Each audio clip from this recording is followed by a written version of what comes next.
How are you, my student? Welcome to Manifestant e-learning platform.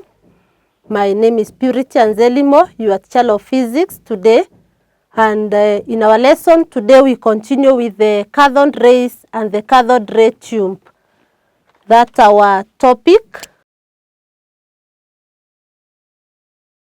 So the cathode rays and the cathode ray tube. And in our lesson today, we'll continue with the parts of a CRO. That's what we looked at during the previous lesson. We are looking at the parts of a CRO, or simply the cathode ray oscilloscope. That's what we are looking at. But maybe before we look at the cathode ray oscilloscope, we can do a recap of what we have been covering on the cathode rays. We looked at the properties of the cathode rays, and we said that cathode rays, we can give the properties. We said one, that the cathode rays are charged. And what is the charge? They have a negative charge, and that's why we say that they can be deflected by both the magnetic and the electric fields. Then we also say that the cathode rays possess energy. They possess energy, that the cathode rays, and that's why when they are focused on the screen, we are able to see the spot. And we think that this kinetic energy is converted into light energy. And that's why the screen of the cathode ray tube will glow when the cathode rays get to the screen. And that's why it is not heated, because the kinetic energy is converted into the light energy. Then we also think that these cathode rays travel in straight lines. And this can be shown by when we place an opaque object between the cathode and the screen. We are able to see a shadow which is cast on the screen. So meaning that the cathode rays will travel in a straight line. So we want now to move on and look at the cathode ray oscilloscope. We begin on the cathode ray oscilloscope. The cathode ray oscilloscope. Cathode ray oscilloscope,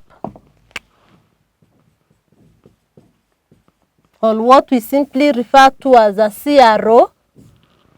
And during the previous lesson, we were looking at the parts of a CRO, and we gave three major parts of a CRO. One, we have the electron gun.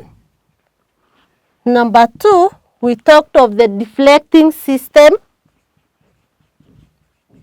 The deflecting system.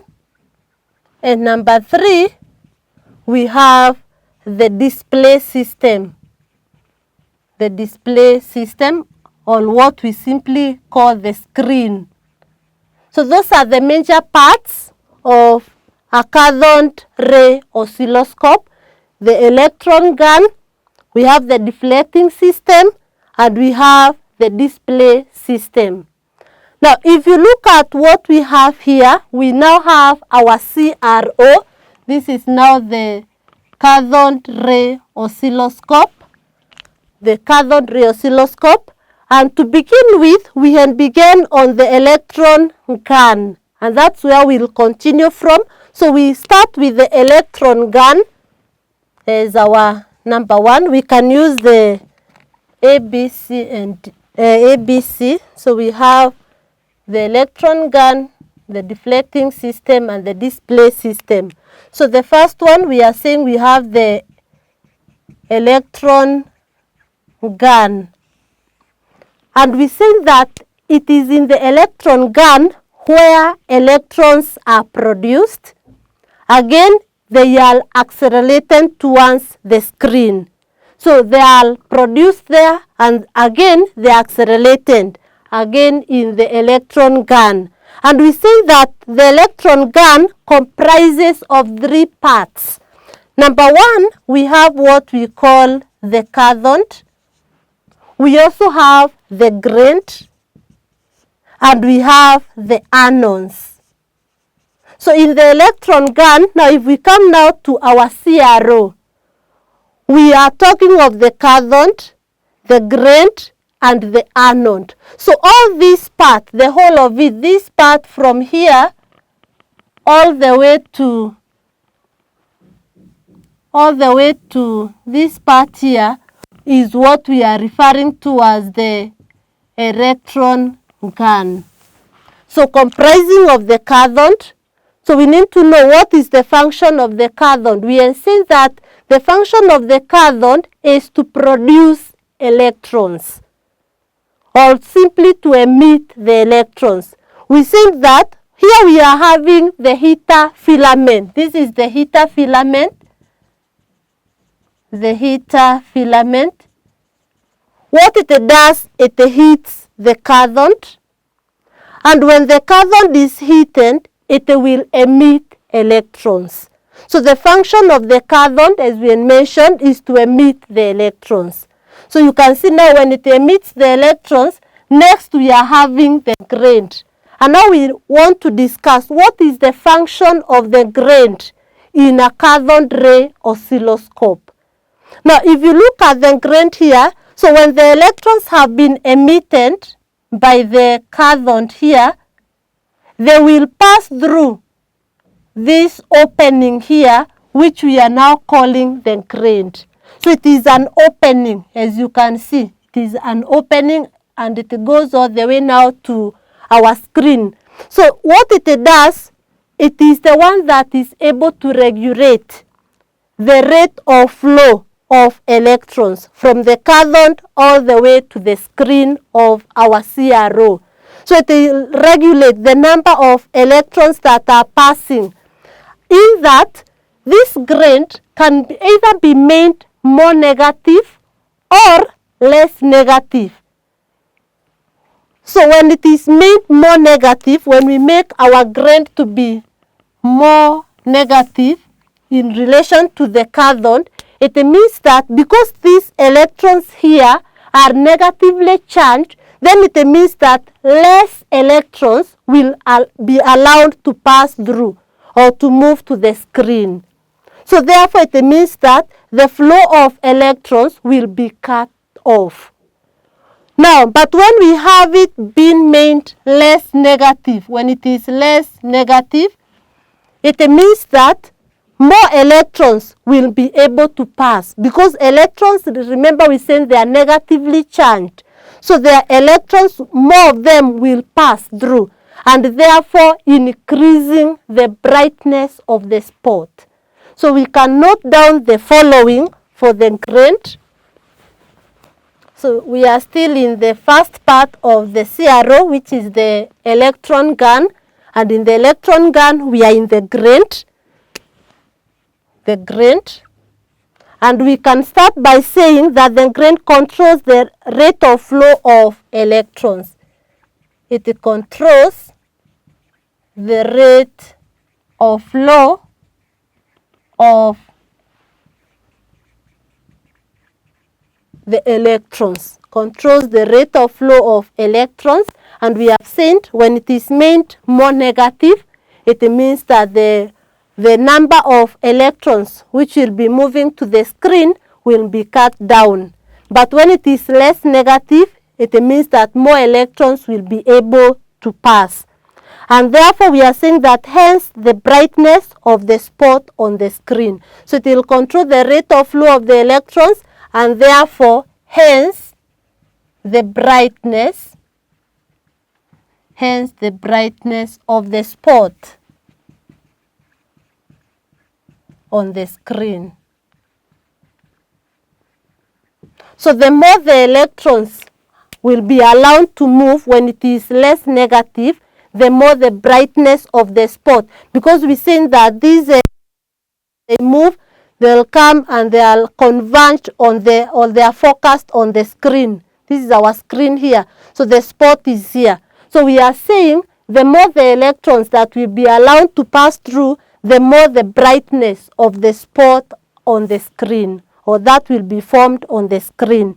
Then we can also say that it is used to control the intensity of the beam Yeah, they're used to control the intensity of the beam. It is used to control the intensity of the beam. It is used to control the intensity of the beam, and we are saying that when it is made less negative, more electrons will cross over, and when it is made more negative, the number of electrons that is passing will be cut down. So we can say that when made less negative, more electrons cross over. And then when made more negative,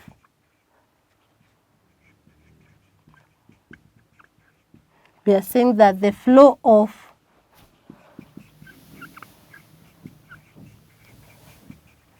electrons is cut down.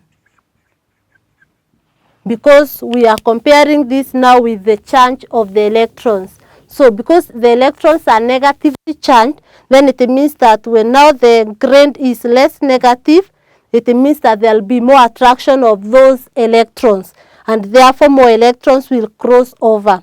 Then we are saying that when that grain is made more negative, meaning that there is some kind of repulsion, because again the electrons are negatively charged, then it means that the flow of electrons is cut down. So that is on the grain. So it is the grain which will control the brightness of the spot which is falling on the screen. You can be told to explain how it is going to control, how it's going to determine the brightness of the spot on the screen. So you explain it by talking of when it is made less negative or when it is made more negative. And that is the function of the grain here. So it is a part in the electron gun. We have discussed about the cathode, whose role is to produce or to emit the electrons when it is heated by the heater filament. Then we have the grain, which we have said it is able to control the rate of flow of electrons. That's what we have said, it controls the rate of flow of electrons and hence the brightness of the spot on the screen. So we have another part in the electron gun. We have another part which we are calling the anode. So we can discuss the anode. So you can see all this part here connected to the positive terminal, that is now the anode. So we want to see what's the role of anode, the anode in a CRO. So the anode. Now we talked of the anodes. We seen that in the electron gun we have the cathode, we have the grain, and we have the anodes. Now we usually have two anodes in a CRO. And the function of the anodes, number one, is to attract. Number one is to attract the electrons. It attracts the electrons. Because now they are in different potentials, the terminals are not the same. For the anode is positively charged, and we know that the electrons are negatively charged. Then it means that it is able to attract the electrons. Because we say that in the law of electrostatic changes, like changes will repel and like changes will attract. So we have the anode which attracts the electrons. Number two, when these electrons have been emitted here at the cathode, then they are controlled, their rate of flow is controlled by the grain and they travel. So it is now the function of the anode to accelerate the electrons to the screen. So the other function is to accelerate the electrons to the screen. So number two, accelerate electrons to the screen. So it will accelerate the electrons towards the screen. Then something else that you can see here, we can see clearly that when we have this is our part which we are calling the anode. We can see it's able to come and focus the electrons on this point here. This is the spot that we are talking about. This is the spot, which we said that on hitting the screen, at this point, it's going to produce some light. So another function of the anode is to focus the electrons on the screen, or to focus the beam onto the screen. So to focus the electron beam on the screen. And that is what we are calling the anode in the, remember we are still in the electron gun. So it focuses the electrons or the electron beam on the screen. And on reaching the screen, it's able to fluorescence. So that is our electron gun comprising of the cathode, the grid, and the anode. So you should be in a position to explain the functions of each and every part in the electron gun. So I want us to move on to the other part of a CRO. We have seen that the other part of a CRO is what we are calling the deflecting system. So we move on to the other part of a cathode ray oscilloscope. So here we are having the deflecting system. The deflecting system. Now if you look at our cathode ray oscilloscope, at this point here, from now where we have the electron gun, we have this part here, from here all the way to this part here. We have some plates here, these are plates here, and we have others here. So we have these plates which we are calling the Y plates. And we talk of the Y plates, they bring about the vertical deflection. So this is a vertical deflection. The Y plates are for vertical deflection.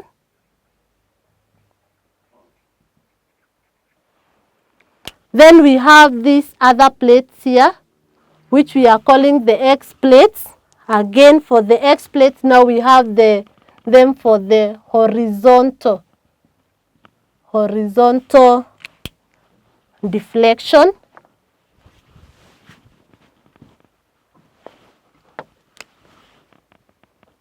Horizontal deflection. So this is the deflecting system. In a cathode ray oscilloscope, we have the Y plates responsible for the vertical deflection, and we also have what we are calling the X plates for horizontal deflection. So when it comes to calculations, we'll be able to understand more on the deflection, both the vertical and also the horizontal deflection. So we can note something on the deflecting system, and in the deflecting system, and this is B because our A was the electron gun, so our B is the deflecting system, and we can see that in this we have the vertical deflection. Vertical deflection, which we have seen is by now the Y plates. Then we have number 2, the horizontal deflection, which is now by the X plates. By the X plates. So that is what we have. And I would like you to note the following NB. As you can see in our CRO here, in the X plates, we have the time-base knob. So you note that the time base is connected to the X plates. So we can say the following, that the X plates are internally connected. The X plates are internally connected to the time-base circuit. To the time-base circuit, which applies a sawtooth voltage, that is to the X plates. So we'll apply again this when we've been doing our calculations. So we are seeing that the X plates are internally connected to the time-base circuit, as we can see there, and it applies a sawtooth voltage. When we talk of a sawtooth, this is what we mean. It applies a sawtooth voltage to the X plates. And then we can also say that the spin, so you need to know that it's very examinable. You can be asked where the time-based circuit is connected in a CRO. We have seen it's connected in the X plates, on what we are saying, we are calling in the horizontal deflection part, which is the X plates. Then we can also say that the spin with which the electron beam sweeps is adjusted with the help of the time-based knob. So the spin with which the electron beam, we are saying that is determined, or it's adjusted, sorry, not determined, but you can adjust it. It's adjusted by what we are calling the time-based knob. So that is it. So the speed with which the electron beam will sweep, because we are saying that it produces the sawtooth voltages.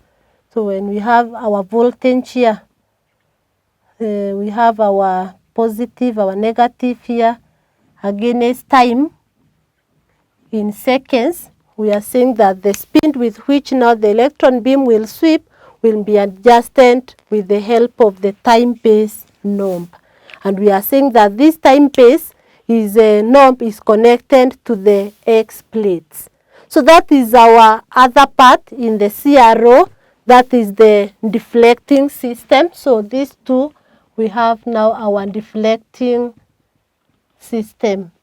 So in the deflecting system, it comprises of the vertical deflection by the Y plates and also the horizontal deflection by the X plates. So we are remaining with one part of the CRO.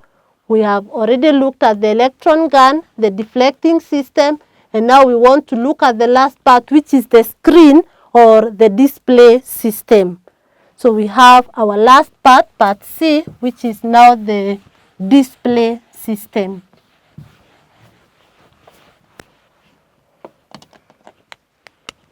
So part C, we have the display system, and this is simply what we are calling the screen. So what is the function of the screen in a cathode ray oscilloscope? As you can see clearly, this is where the spot is being formed. So we can say that the electron beam is focused on the screen. So the spot is formed on the screen. So it is where the spot is formed, that is in the production of the cathode rays. So we can say that and inside that screen is coated with a material which we refer to as phosphor, that is zinc sulfide. And the reason as to why we use zinc sulfide is because it is going to glow or produce light. It glows when now the cathode rays or the electron beam hits the screen. That is the zinc sulfide. So it is coated with phosphor which glows or which fluoresces. That is when it is struck by the electrons. So we can start by saying that it is coated with phosphor, that is the zinc sulfide. So when those electrons, after they have been focused by the anode to the screen, then we say that it is going to glow. And that's how we can show that they are cathode rays, by the glowing of the screen. So again, we can also say that we can see clearly here that the inside of this screen, the inside of the screen is coated with graphite. And we want to know the reasons why we use graphite to coat the screen. So we can say that the inside of the screen,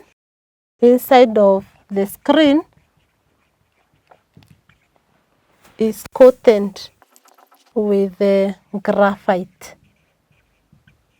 It is coated with graphite, and we can now look at the functions of graphite in the screen. Functions of graphite in that screen. So you can see the coating is graphite, and we know that graphite will conduct the electrons. So one of the functions is the earthing purpose. So it is for earthing. And when we talk of earthing, it will enable the flow of electrons to the earth. So this is for the conduction of electrons to earth, or to the earth. So that is what we refer to as earthing, as learned previously. So we have one of the functions of the graphite, that is earthing, to conduct now the excess electrons to the earth. Then number 2, it is also used for shielding the beam from external electric field. So it can also be used for shielding, and in this case it shields the electron beam from external electric fields. So we have another function of the graphite as a coating of the screen used for shielding. So that is, it shields the electron beam from the external electric fields. Remember, we said that electron beam, or the cathode rays, what we are calling that fast moving electron beam, is what we are calling the cathode rays. We say that these cathode rays are negatively charged, and therefore they are deflected by the electric field. So graphite can be used for shielding. And finally, another function of graphite,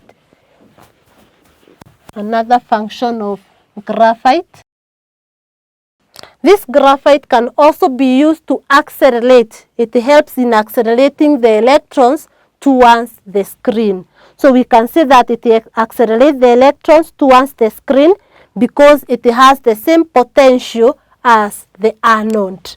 So number 3 accelerates electrons towards the screen, and this is because it is at the same potential as the anode. Remember, the anode is positively charged and it has the same potential as the anode, then it is able to accelerate the electrons towards the screen. So those are the 3 functions of the graphite coating in the screen. So that is, we have said number 1, graphite is used for shielding. It is able to shield the electron beam from the external electric fields.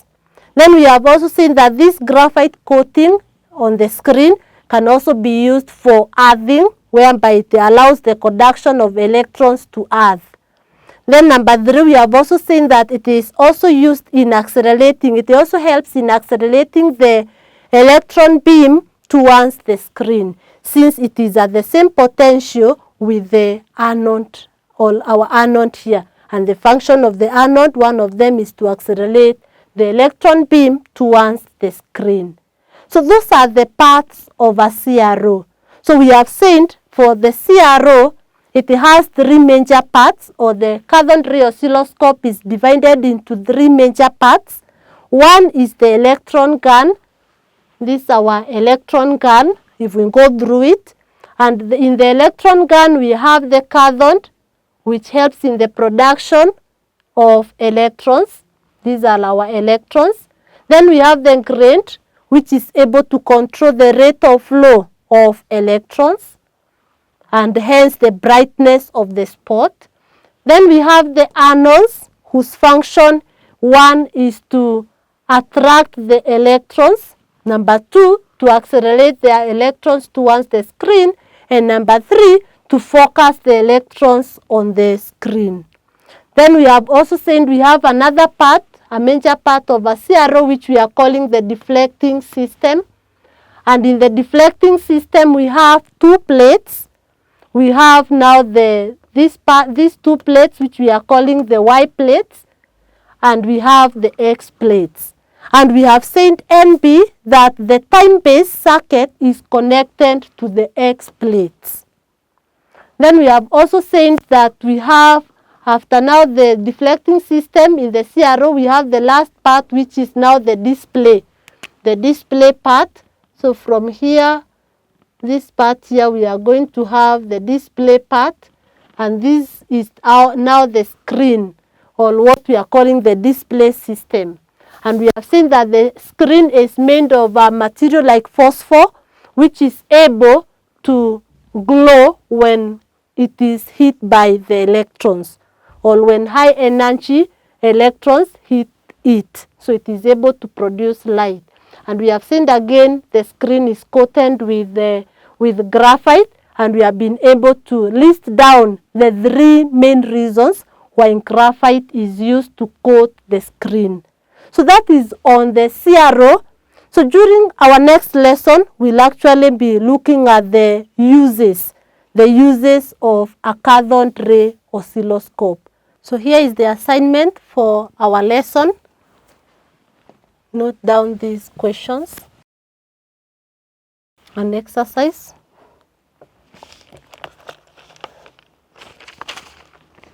On what we've just covered.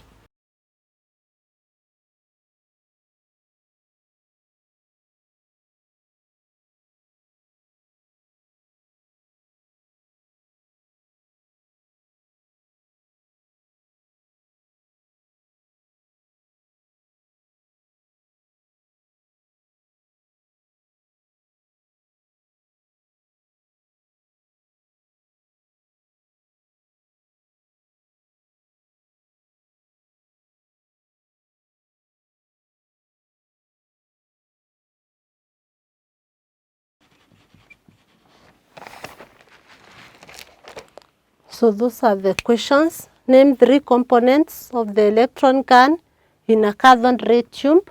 That's the first question. Then here the figure below shows a cathode ray tube. Remember we said a cathode ray oscilloscope is a development of a cathode ray tube.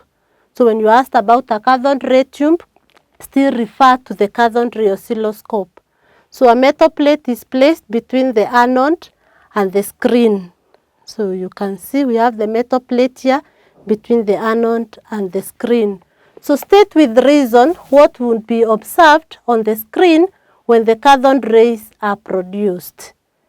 Roman 2, state the effect on cathode rays produced when the anode potential is increased. When the potential of the anode is increased. Then question 3, describe how the electrons are produced in a cathode ray tube. State and explain the function of the grid. And number 3, state what would be observed on the screen if an alternating current voltage is connected across the Y plates. So ensure that you answer those questions to see whether you've been able to understand the lesson that we have just concluded. Thank you. Till we meet next.